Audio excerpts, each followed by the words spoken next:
Welcome to our YouTube channel, Dear Ian. Today we will read book, Jonathan Livingston Seagull, a story. Part 3. Jonathan circled slowly over the far cliffs, watching. This rough young Fletcher gull was very nearly a perfect flight student. He was strong and light and quick in the air, but far and away more important, he had a blazing drive to learn to fly. Here he came this minute, a blood-grey shape roaring out of a dive, flashing 150 miles per hour past his instructor. He pulled abruptly into another try at a 16-point vertical slow roll, calling the points out loud. 8, 9, 10. See, Jonathan, I am running out of airspeed. 11. I want good sharp stops like yours. 12. But blast it, I just can't make. 13. These last 3 points, without. 40. Arc. Fletcher's whip stall at the top was all the worse for his rage and fury at failing. He fell backward, tumbled, slammed savagely into an inverted spin, and recovered at last, panting, 100 feet below his instructor's level. You're wasting your time with me, Jonathan. I'm too dumb. I'm too stupid. I try and try, but I'll never get it. Jonathan Seagull looked down at him and nodded. You'll certainly never get it as long as you make that pull-up so hard. Fletcher, you lost 40 miles an hour in the entry. You have to be smooth. Firm but smooth, remember. He dropped down to the level of the younger gull. Let's try it together now, in formation. And pay attention to that pull-up. It's a smooth, easy entry. By the end of 3 months, Jonathan had 6 other students, outcasts all, yet curious about this strange new idea of flight for the joy of flying. Still, it was easier for them to practice high performance than it was to understand the reason behind it. Each of us is in truth an idea of the great gull, an unlimited idea of freedom, Jonathan would say in the evenings on the beach.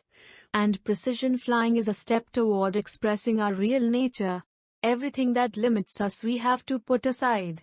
That's why all this high-speed practice, and low-speed, and aerobatics. And his students would be asleep, exhausted from their days flying.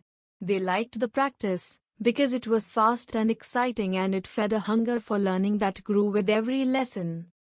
But not one of them, not even Fletcher Lindgull, had come to believe that the flight of ideas could possibly be as real as the flight of wind and feather. Your whole body, from wingtip to wingtip, Jonathan would say, other times, is nothing more than your thought itself, in a form you can see. Break the chains of your thought, and you break the chains of your body, too. But no matter how he said it, it sounded like pleasant fiction, and they needed more to sleep. It was only a month later that Jonathan said the time had come to return to the flock. We are not ready, said Henry Calvin Gull. We are not welcome. We are outcast. We can't force ourselves to go where we are not welcome, can we? We are free to go where we wish and to be what we are, Jonathan answered, and he lifted from the sand and turned east, toward the home grounds of the flock. There was brief anguish among his students, for it is the law of the flock that an outcast never returns, and the law had not been broken once in 10,000 years. The law said stay, Jonathan said go, and by now he was a mile across the water. If they waited much longer, he would reach a hostile flock alone. Well, we don't have to obey the law if we are not a part of the flock, do we? Fletcher said, rather self-consciously. Besides, if there's a fight, we'll be a lot more help there than here. And so they flew in from the west that morning, 8 of them in a double diamond formation, wingtips almost overlapping. They came across the flock's council beach at 135 miles per hour. Jonathan in the lead, Fletcher smoothly at his right wing, Henry Calvin struggling gamely at his left. Then the whole formation rolled slowly to the right, as one bird, level, 2, inverted, 2, level, the wind whipping over them all.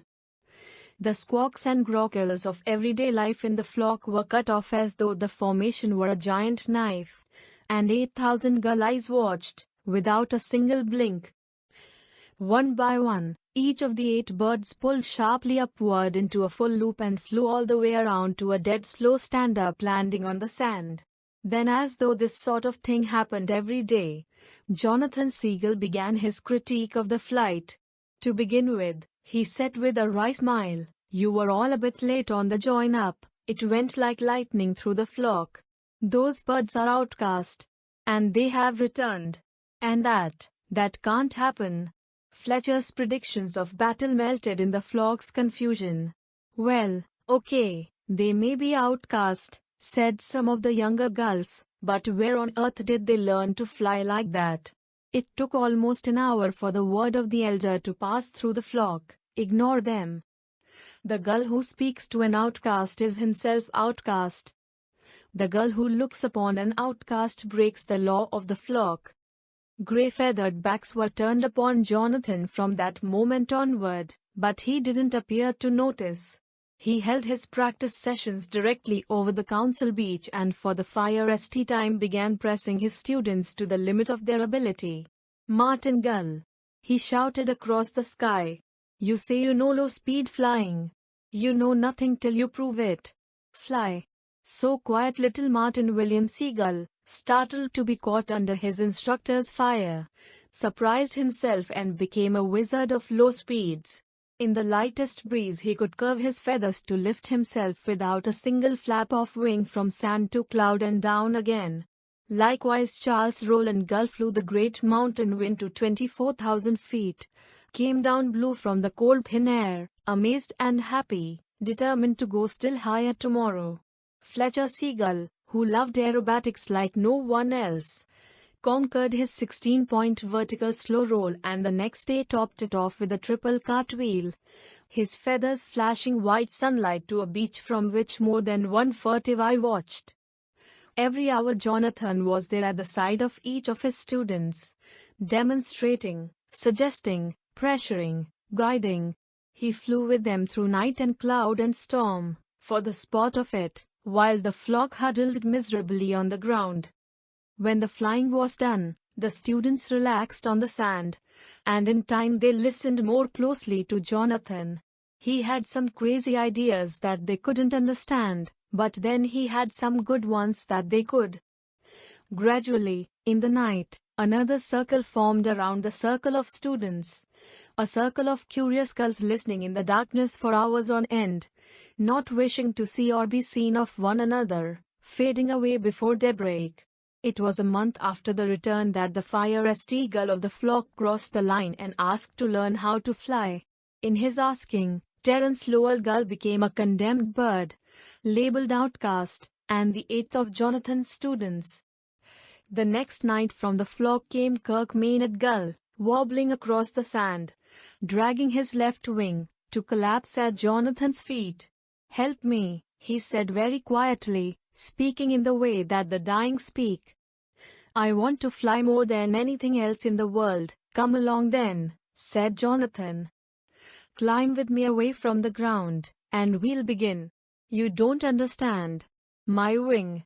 I can't move my wing."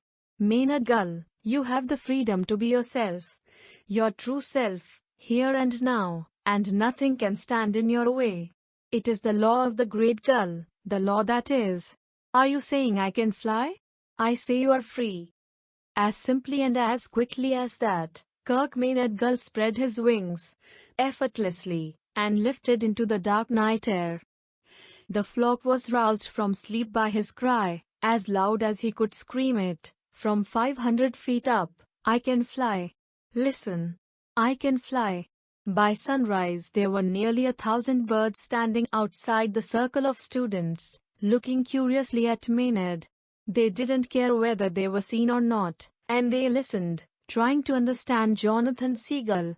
He spoke of very simple things, that it is right for a gull to fly, that freedom is the very nature of his being, that whatever stands against that freedom must be set aside, be it ritual or superstition or limitation in any form.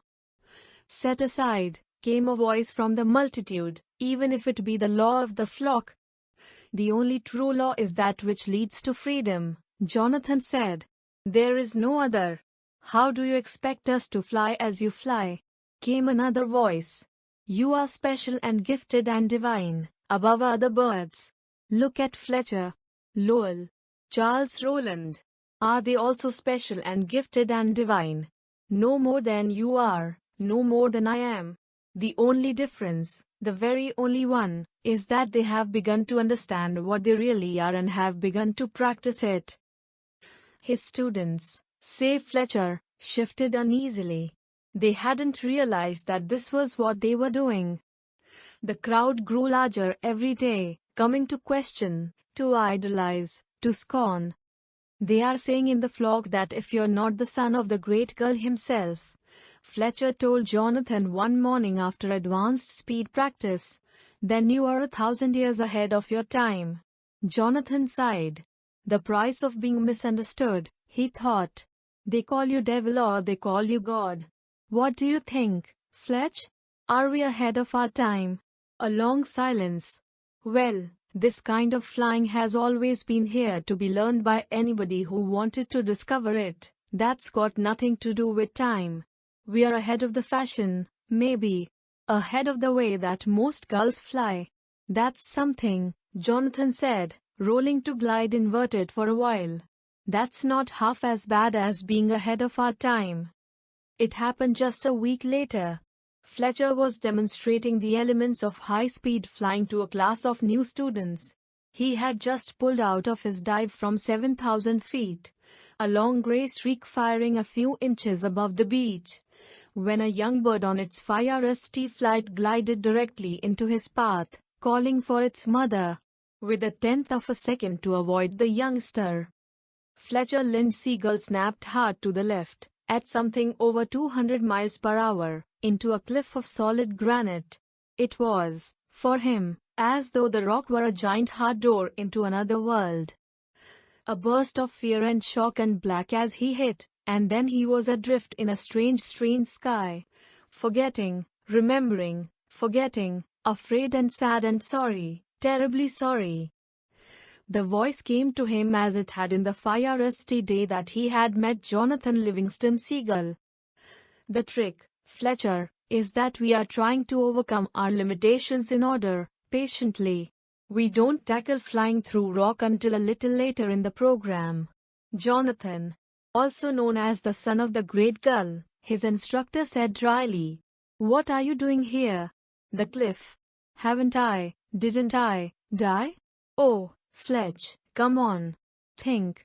If you are talking to me now, then obviously you didn't die, did you? What you did manage to do was to change your level of consciousness rather abruptly. It's your choice now. You can stay here and learn on this level, which is quite a bit higher than the one you left, by the way, or you can go back and keep working with the flock. The elders were hoping for some kind of disaster, but they're startled that you obliged them so well. I want to go back to the flock, of course. I've barely begun with the new group. Very well, Fletcher. Remember what we were saying about one's body being nothing more than thought itself. Fletcher shook his head and stretched his wings and opened his eyes at the base of the cliff, in the center of the whole flock assembled. There was a great clamor of squawks and screams from the crowd when first he moved. He lives. He that was dead lives. Touch him with a wingtip. Brought him to life. The son of the great Gull. No. He denies it. He's a devil. Devil. Come to break the flock. There were 4,000 gulls in the crowd, frightened at what had happened, and the cry devil went through them like the wind of an ocean storm. Eyes glazed, beaks sharp, they closed in to destroy. Would you feel better if we left, Fletcher? Asked Jonathan. I certainly wouldn't object too much if we did.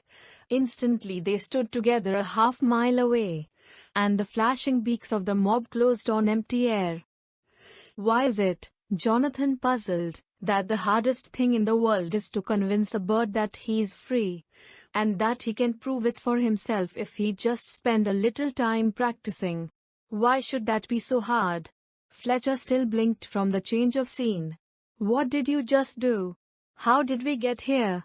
You did say you wanted to be out of the mob, didn't you? Yes. But how did you? Like everything else, Fletcher. Practice. By morning the flock had forgotten its insanity, but Fletcher had not. Jonathan, remember what you said a long time ago about loving the flock enough to return to it and help it learn. Yes. I don't understand how you managed to love a mob of birds that has just tried to kill you. Oh, Fletch, you don't love that. You don't love hatred and evil, of course. You have to practice and see the real gull, the good in every one of them, and to help them see it in themselves. That's what I mean by love. It's fun, when you get the knack of it. I remember a fierce young bird, for instance, Fletcher Lynn Seagull, his name. Just been made outcast, ready to fight the flock to the death, getting a start on building his own bitter hell out on the far cliffs. And here he is today building his own heaven instead, and leading the whole flock in that direction. Fletcher turned to his instructor, and there was a moment of fright in his eye. Me leading? What do you mean, me leading? You're the instructor here. You couldn't leave. Couldn't I? Don't you think that there might be other flocks, other Fletchers, that need an instructor more than this one, that's on its way toward the light? Me. John, I'm just a plain seagull, and you're the only son of the great gull, I suppose. Jonathan sighed and looked out to sea. You don't need me any longer. You need to keep finding yourself a little more each day, that real, unlimited Fletcher Seagull. He's your instructor. You need to understand him and to practice him. A moment later Jonathan's body wavered in the air, shimmering, and began to go transparent. Don't let them spread silly rumors about me, or make me a god. Okay, Fletch? I'm a seagull. I like to fly, maybe, Jonathan. Poor Fletch. Don't believe what your eyes are telling you. All they show is limitation. Look with your understanding, find out what you already know, and you'll see the way to fly. The shimmering stopped. Jonathan Seagull had vanished into empty air. After a time, Fletcher Gull dragged himself into the sky and faced a brand new group of students, eager for their first lesson. To begin with, he said heavily, you've got to understand that a seagull is an unlimited idea of freedom, an image of the great gull, and your whole body, from wingtip to wingtip, is nothing more than your thought itself. The young girls looked at him quizzically. Come on, they thought, this doesn't sound like a rule for a loop. Fletcher sighed and started over. Very well, he said, and eyed them critically. Let's begin with level flight. And saying that, he understood all at once that his friend had quite honestly been no more divine than Fletcher himself. No limits, Jonathan. He thought. Well, then, the time's not distant when I'm going to appear out of thin air on your beach, and show you a thing or two about flying. And though he tried to look properly severe for his students, Fletcher Seagull suddenly saw them all as they really were. Just for a moment, and he more than liked, he loved what it was he saw. No limits, Jonathan. He thought, and he smiled. His race to learn had begun. Thanks for listening. Please like, share, and subscribe. Stay tuned for more such books. Thank you.